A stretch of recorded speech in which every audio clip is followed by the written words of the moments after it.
In the era of smartphones, even the pros use their phones to create high-quality content, and so can you. These 5 tips will help you improve your mobile photography game almost instantly.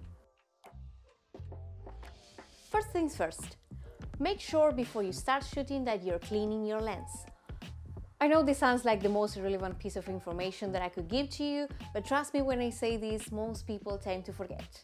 So make sure that you're cleaning your lens with either a tissue, a cloth, a towel, or your old friend. When shooting on your phone, make sure to not overexpose your picture. It's always better to have a slightly darker image and have more information to work with in the editing process. I know it looks very tempting to try to get a brighter image straight from the camera, but what you're gonna have instead, it's a picture with less information and burn spots that you're not gonna be able to lift up afterwards in the editing process. Remember, editing is as important as taking the picture in the moment. It's a 50-50, so you have to take that in mind when shooting. Remember, it's always better to have a raw file slightly darker but with more information to work with afterwards than having a bright image straight from the camera and then you have no information to work. If possible, shoot in RAW. Most of the phones these days have this option in their built-in camera, so make sure to check your settings and tick the RAW option on. This way you're gonna shoot in RAW and they will probably give you a JPEG version as well, so you have both files and you can see the difference for yourself. RAW files will give you much more information to work with in the editing process. And if your phone doesn't have this option, remember you can shoot RAW from the Lightroom mobile app. Something I would also like to address is please try to not shoot in any mode that the camera has. I know portrait mode is like kind of popular and many people like it, but it gives the image, let's say, some interesting pre-edits that will make your picture look way more artificial when you go to the editing part. Just give it a go, try to avoid it and just shoot on the pro mode and you will have a cleaner, more realistic raw file to work with in the editing process and the outcome of the image, trust me, will be better. If you're enjoying the video so far, make sure to give it a like, subscribe, ring the bell, share, tell your friends, tell your granny, and all that good stuff that will help me to grow in the future. So without further ado, let's get to the next tip. If possible, use a tripod to make your images look steady and sharp. Mobile tripods are so lightweight and easy to carry, so you can take them with you pretty much anywhere. It's a very small investment, but I promise you, it's gonna be one of those things that once you get them, you're not gonna leave your house without it. Use the timer or a remote if possible.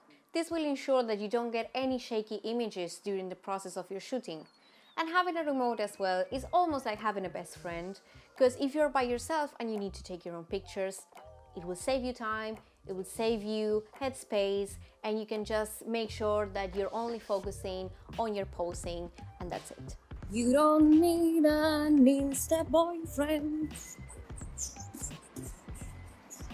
All you need is self-control. And there's also apps like LensBuddy, which is currently only for iOS at the moment I'm recording this video. Team Android, we are waiting patiently for your version to come out for us. And basically what the app does is you just press start and it will start taking pictures. I think it's every 2 seconds or so or something like that, and you can set it yourself. So you can have like a self photo shoot properly and you don't need a remote if you don't want to have one. If you have an iPhone, you can download this app and you're sorted.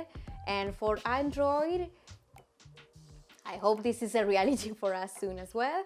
But if not, a Bluetooth remote will save you so much time. And again, these are very, very small investments. A remote is like less than $5 or €3 or something like that. It's very, very cheap. You can get it pretty much everywhere and it will save you time. Just one thing, please don't screenshot your videos, please. Don't do it. Doesn't matter what they tell you, the quality decreases. If you're not recording in a phone in 8K, why? Don't do it. Just, use the timer, use a remote, use an app.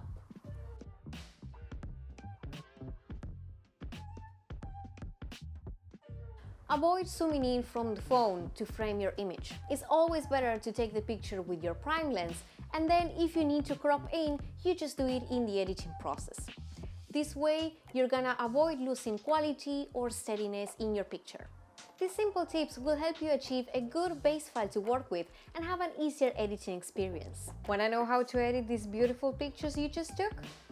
Make sure to like, subscribe, and on the next video I'm gonna show you my tips to edit these pictures in mobile apps and give your pictures the pro touch they deserve. Come say hi to my social media. Thank you for staying till the end with me, and I hope to see you soon. Bye!